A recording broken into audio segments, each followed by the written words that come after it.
Hello बच्चों। हम central defence वाले इंटरपोलेशन वाले चैप्टर के अंदर अब अगले फॉर्मूले पर आ गए हैं। गोस बैकवर्ड इंटरपोलेशन फॉर्मूला। पिछली वीडियो के अंदर तुमने देखा होगा, हमने पहले बात की थी गोस फॉरवर्ड वाले में। उसमें भी एक फॉर्मूला था, काफी बड़ा फॉर्मूला था, उसे याद करने की मैंने टेक्निक बताई थी। तो ऐसे ही अब हम गोस बैकवर्ड इंटरपोलेशन जो फॉर्मूला है उसको भी याद करने की थोड़ी सी मैं टेक्निक बताऊंगा। वरना ऐसा करोगे तो थोड़ी दिक्कत हो जाएगी, बहुत लेंथी फॉर्मूले होते हैं, बड़े फॉर्मूले होते हैं, तो ये टेक्निक से याद रखिए तो याद हो जाते हैं, वरना प्रॉब्लम तो होनी ही है। ऑब्जेक्टिव क्वेश्चन पूछे जाते हैं, एक बार देख लीजिए। Y A U A plus U H formula ये है, पढ़ लेना, कोई बात नहीं, मैंने काफी बड़ा कर रखा है इसे।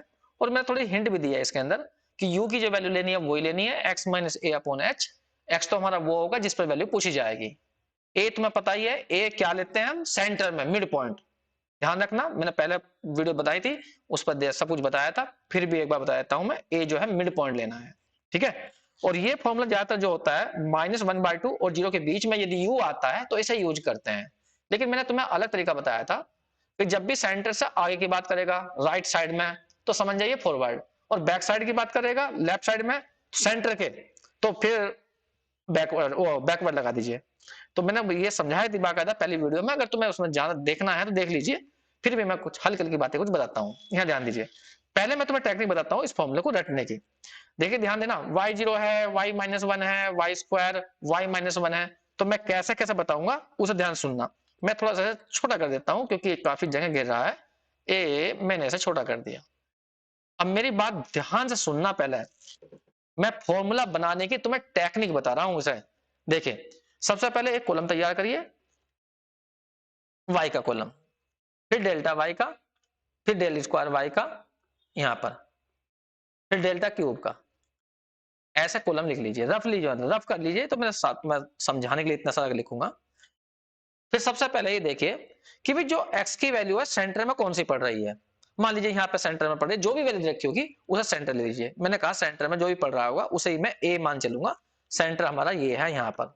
उसके सामने जो y की वैल्यू होती है वो y0 होती है। ठीक। अब ऊपर को जो y है वो नेगेटिव में दिखाने हैं, y-1, y-2, तो दो एक दिखा लीजिए क्योंकि फॉर्मूला बनाने का टेक्निक बता रहा हूं मैं। फिर नीचे y1 प्लस में, फिर नीचे y2। ठीक। अब तुम्हें इसमें से इसे माइनस करना होता है, तो जो यहां वैल्यू आएगी उसे डेल बोलेंगे, लेकिन किस पर, -2 पर। फिर इसमें से घटा करोगे उसे डेल y-1 कहेंगे। मतलब पहले यहां से स्टार्ट करो -2, फिर -1, अब आएगा डेल y0, फिर आएगा डेल y1। बस ऐसे करिए। इसमें से इसे घटाओगे तो डेल स्क्वायर होगा, लेकिन y-2 होगा। लिखना बीच में इनके, ध्यान रखना, वरना फॉर्मूला गलत हो जाएगा। इसमें से इसे माइनस करोगे तो यहां लिखा जाएगा डेल स्क्वायर y-1, क्योंकि सेकंड फॉरवर्ड डिफेंस है। फिर इसमें से इसे माइनस करोगे, जो भी आएगा माइनस करने के बाद में, तो डेल स्क्वायर लिखा जाएगा y0। पहले y-2, फिर y-1, फिर y0। तिरछे चलते हैं ये, पहला नोट कर लो बस y-2, उसके बाद तो अपना आप लिख लिया होगे। इसमें से इसे माइनस करोगे तो डेल क्यूब आएगा y-2, फिर डेल क्यूब आएगा y-1, बस। फिर डेल 4 ने चेक करना तो मैं डेल 4, तो इसमें से इसे घटाओगे तो वो डेल 4 हो जाएगा। डेल 4 लेकिन होगा -2, बस ये रहा। तो ऐसा टेबल बना लियो रफली, फॉर्मूला रटने के लिए। ठीक।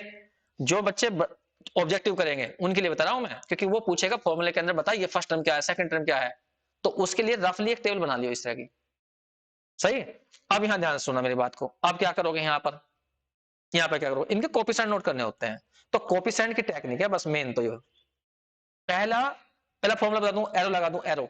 देखिए गोस बैकवर्ड की बात कर रहे हो तो यहां से ऊपर चलना। अब तो मैं समझाया था मैंने, y0 से स्टार्ट करते हैं एरो लगाना। फॉरवर्ड की बात करते हैं तो नीचे जाते हैं, लेकिन बैकवर्ड की बात करेंगे पहले ऊपर जाएंगे, फिर नीचे आएंगे, फिर ऊपर जाएंगे, फिर नीचे आएंगे। बस इन्हीं वैल्यू का यूज होना है, बस 1 2 3 4 5, इन वैल्यू का यूज होना है। और जब बैकवर्ड की फॉरवर्ड की बात करते हैं तो पहले नीचे जाते हैं, फॉरवर्ड में नीचे, बैकवर्ड में ऊपर। एरो यहां से स्टार्ट करना, ध्यान रखना बस हमेशा। अब मैं बता रहा हूं कोफिशिएंट की बात करता हूं। देखिए कोफिशिएंट में पहले लिखना है 1, यहां मतलब y0 का जो कोफिशिएंट होगा 1 होगा। इसका कोफिशिएंट क्या आएगा, इसका कोफिशिएंट हमेशा u आएगा। ठीक है। अगले में यहां पर देखो, अब यहां पर वहां क्या बताया था मैंने, बैकवर्ड में, वो सॉरी फॉरवर्ड में बताया था कि पहले इसमें कम करो, लेकिन यहां उल्टा होना। यहां पे लिखना है पहले से बढ़ाना है, u u+1 बढ़ाना है, ध्यान रखना। चाहे बढ़े हुए पहले लिख लो, एक मिनट को हम लिखेंगे u+1, पहले बढ़ाना है, इसमें ध्यान रखना। उसमें क्या उल्टा होता है, वहां पहले घटाना होता है, इसमें बढ़ाना है। फिर आगे ये तो लिखोगे ही, आपकी बार घटा दो तो u-1 आएगा, आपकी बार बढ़ा दो तो अगले में जो आएगा वो u+2, u+1, u और u-1। अगर अगला लिखना चाहते हो तो फिर घटा दो, तो u+1 लिखना चाहते हो तो मैं तो ये कह रहा हूं, क्योंकि शुरू की एक दो टर्म ही पूछता है, वो ज्यादा टर्म नहीं पूछता है, u-1 और u-2 ऐसा करना। नीचे तुम्हें बताया था यहाँ पर फैक्टोरियल, यहाँ पर 0 डाल दो, यहाँ फैक्टोरियल 1 डाल दो, सो यहाँ से यहाँ फैक्टोरियल 0 डाल दो, यहाँ 1 डाल दो, यहाँ फैक्टोरियल 2 डाल दो, यहाँ फैक्टोरियल 3 डाल दो, यहाँ फैक्टोरियल 4 आ जाएगा, यहाँ फैक्टोरियल 5 आ जाएगा। बस फॉर्मूला रट गया। कोई पूछ लेगा पहली टर्म क्या है, y0 इंटू 1, पहली टर्म y0 है। सेकंड टर्म क्या है, डेल y-1 इंटू यू है। थर्ड टर्म क्या है, डेल स्क्वायर y-1 इंटू में ये है। फोर्थ टर्म क्या है, ये इंटू में ये है। फोर्थ फिफ्थ टर्म ये इंटू में ये है। बस ऐसा है, तुम बड़े आराम से कोई सी भी टर्म बता सकते हो, ठीक है। ऐसे ही मैं कभी फॉर्मूला याद नहीं करता, मैं जब भी क्वेश्चन करूंगा तो ऐसे टेबल बना लूंगा पहले, और टेबल से ही फॉर्मूला रट के रहूंगा। ऐसे तुम्हें बता दिया मैंने, ऐसा फॉर्मूला रटिए तो जल्दी हो जाएगा, वरना बहुत दिक्कत हो जाते हैं इनमें। अब मैं क्वेश्चन करूंगा तो क्वेश्चन करके तुम्हें समझा देता हूं, एक बार मैं इस फॉर्मूले को दिखा भी देता हूं तुम्हें, जूम करके थोड़ा सा देखिए, ध्यान दीजिए। फर्स्ट टर्म क्या है, y0, और हमारी टेबल माना जो हमने टेबल बनाई है उसमें देखना फर्स्ट टर्म क्या बनेगी, ये रही y0 इंटू में ये आएगा 1, तो y0 ये आएगी। सेकंड टर्म चेक कर लो, मैं थोड़ा पास में लिख लूं क्योंकि फॉर्मूला बड़ा हो जाता है ना। सेकंड टर्म में u y-1, तो देखो ये रहा डेल y-1 इंटू में u आएगा।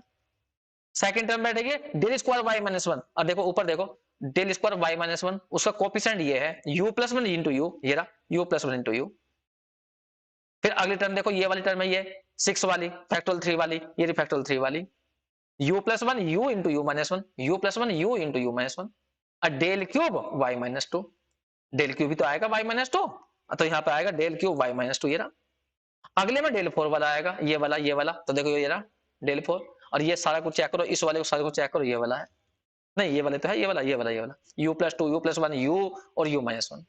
बस इतनी सी टेक्निक याद रखिए, फॉर्मूला तुम्हें तुरंत रट जाएगा। क्वेश्चन भी ऐसे ही करते हैं, एक मैं क्वेश्चन लेता हूं और वो क्वेश्चन तुम्हें करके दिखाता हूं।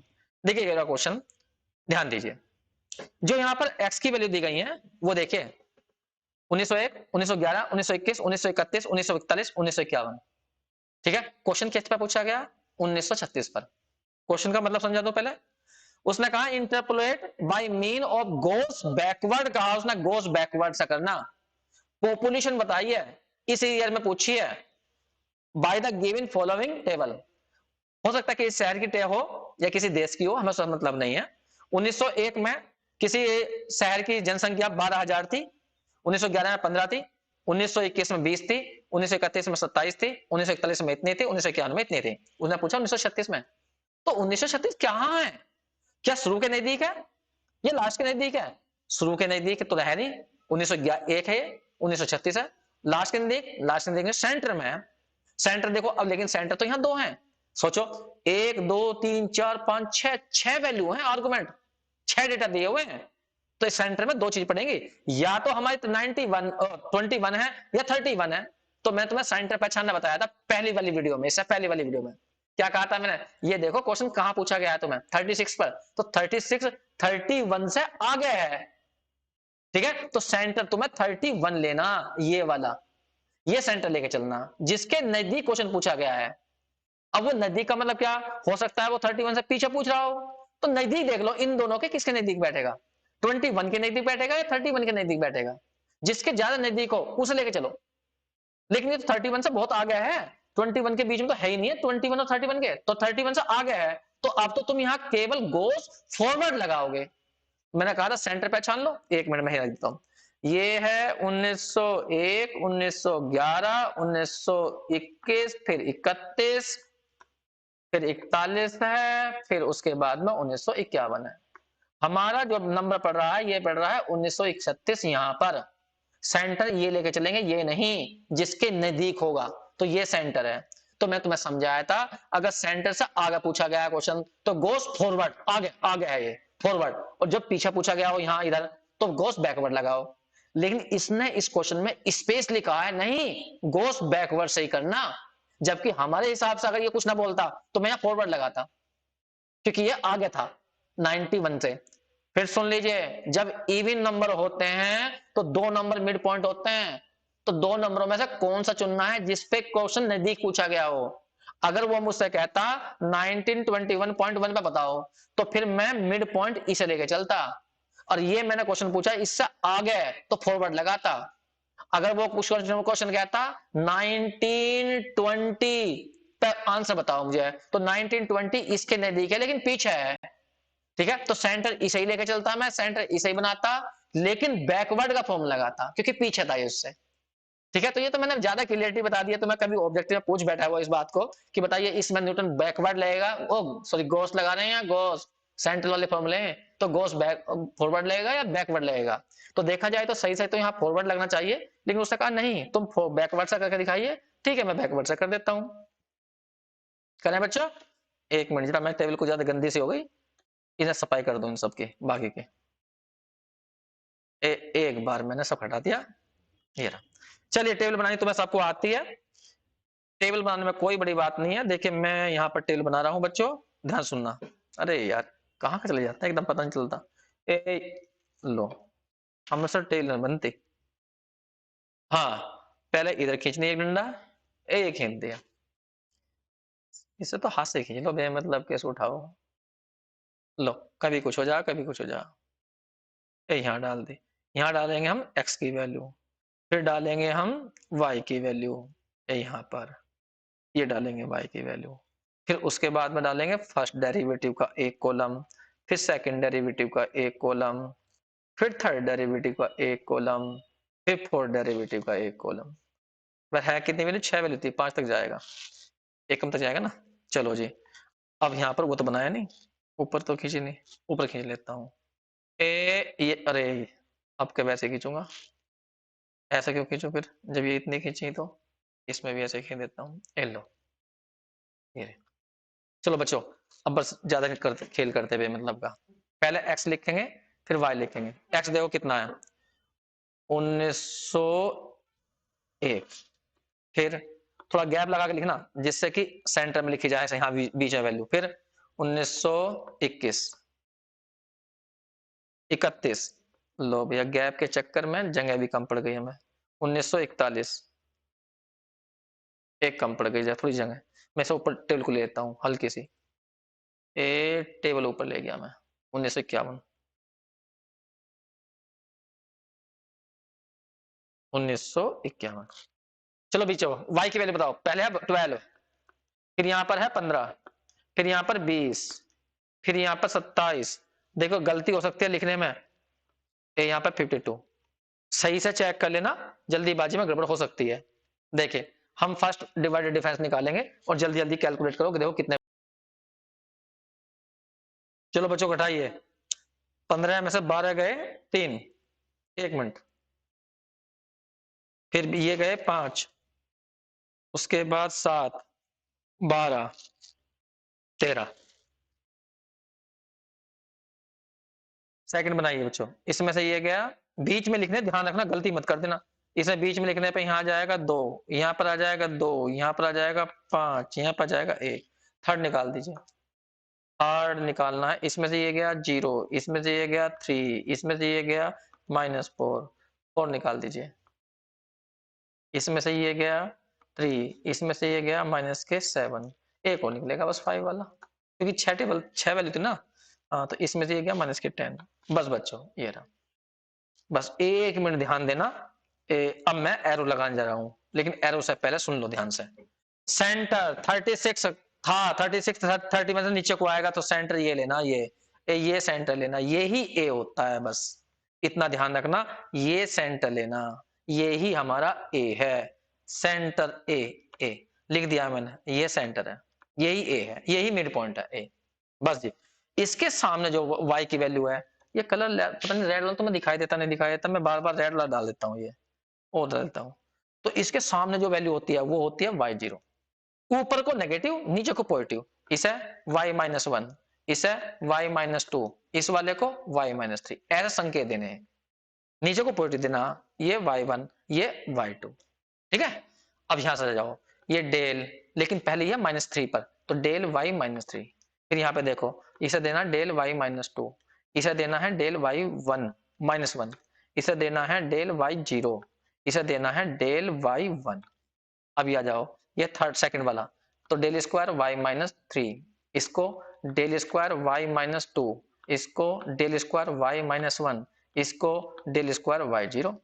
फिर इस पर जाओ, del cube y-3, del cube y-2, फिर डेल क्यूब y-1, फिर इसे दो डेल 4 y-3, फिर डेल 4 y-2। बस ऊपर से नीचे को देख चलता हूं मैं, यहाँ पे देख लो, ये आ जाएगा डेल 5 y-3, बस ये वैल्यू।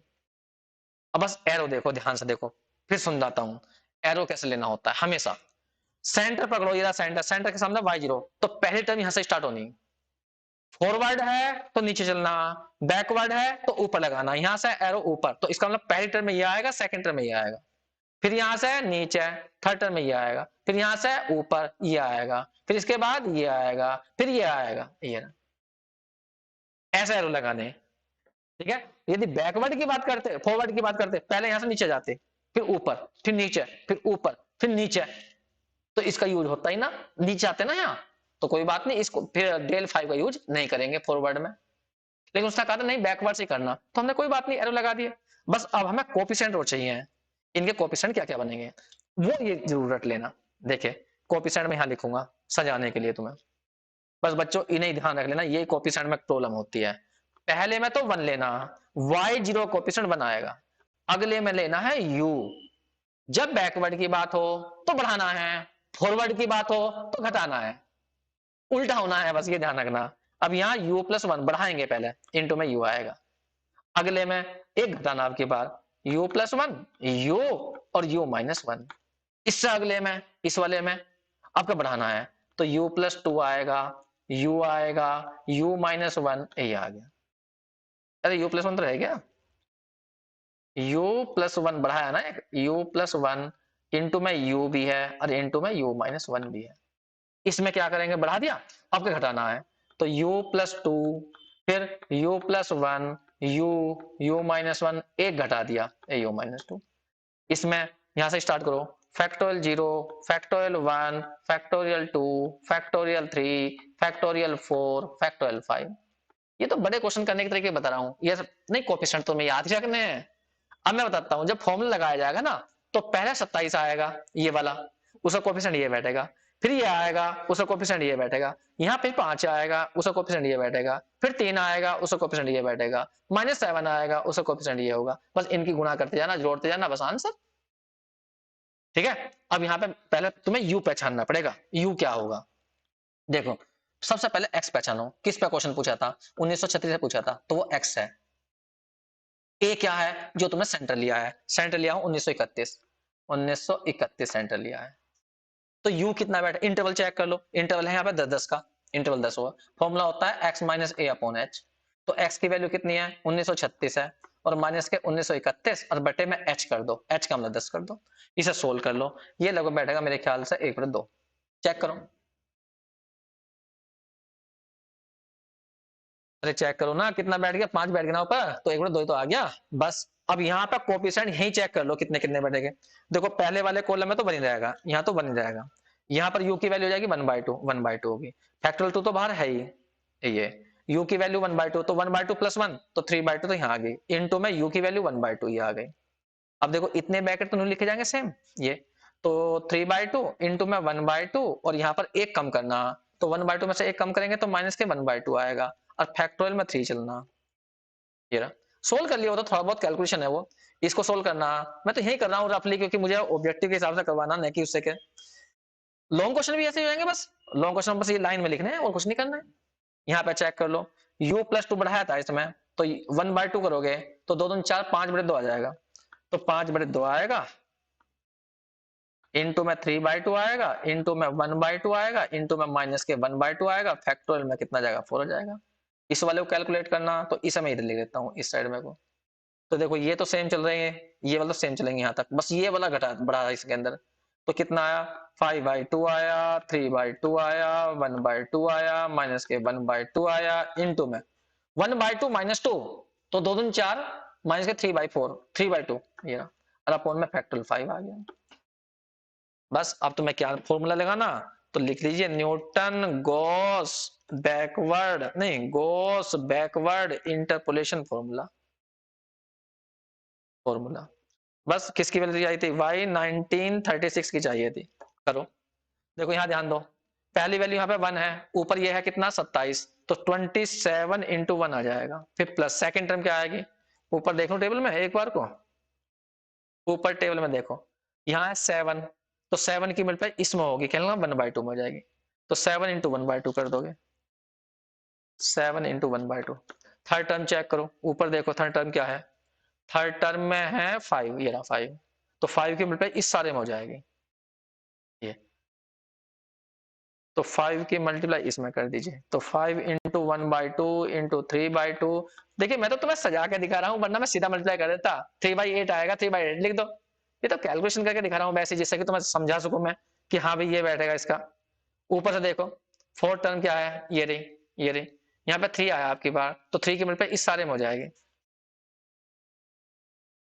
3 इंटू कितना कितना है यहाँ पे 3/2 है, 1/2 है, माइनस के 1/2 है, अपॉन में फैक्टोरियल 3 है, फैक्टोरियल 3 को तुम 6 भी लिख सकते हो, लिखना चाहो तो डायरेक्ट फैक्टोरियल 3, ये तो कैलकुलेशन तो तुम्हें करनी पड़ेगी और कोई रास्ता है नहीं। ऊपर चलो, इस वाले टर्म में कितना आ रहा, इसमें आ रहा माइनस के 7, तो -7 की मल्टीप्लाई इस सारे में करनी पड़ेगी, तो यहाँ लिख दिया मैंने माइनस के 7 आएगा, इंटू में आएगा 5/2, इंटू में 3/2, इंटू में 3/2, इंटू में 1/2, इंटू में माइनस के 1/2, अपॉन फैक्टोरियल 4 आएगा या 24 कह देना, लास्ट टर्म ये बैठेगी। अब लास्ट टर्म में कितना आया था ऊपर देख लो, ऊपर में आया था -10, तो -10 आ जाएगा।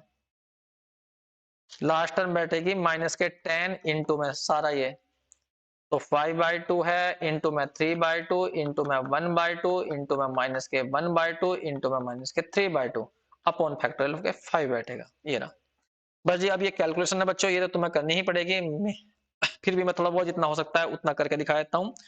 ये तो बैठ गया तुम्हारा 27 बैठ गया, ये बैठ जाएगा लगभग 3.5 करीब, मैं तो केवल किताब में लिख लिख देता हूँ, वरना फिर भी तुम्हें करके दिखा रहा हूँ। 15 तो यहाँ बैठ जाएंगे, और 2 दूनी 4 दूनी 8 यहाँ बैठ जाएंगे, फिर ऊपर बैठ जाएंगे 3 3 9, तो ये बैठ गए, लेकिन माइनस के आएंगे 3 3 9 दूनी 4 दूनी 8, 8 ये आ गया, फैक्टोरियल 3 का मतलब 6 हो गए, ये आ गया, माइनस और माइनस प्लस हो जाएंगे, और प्लस कितना आ जाएगा 7 15, 15 तो ये हो गए, 15 7 105 हो गए, और 2 4 6 8, 4 है ना, हाँ 2 4 दूनी 8 दूनी 16 बैठेगा, 16, और फैक्टोरियल के बैठ जाएंगे 3 24 बैठ जाएगा, ये रहा।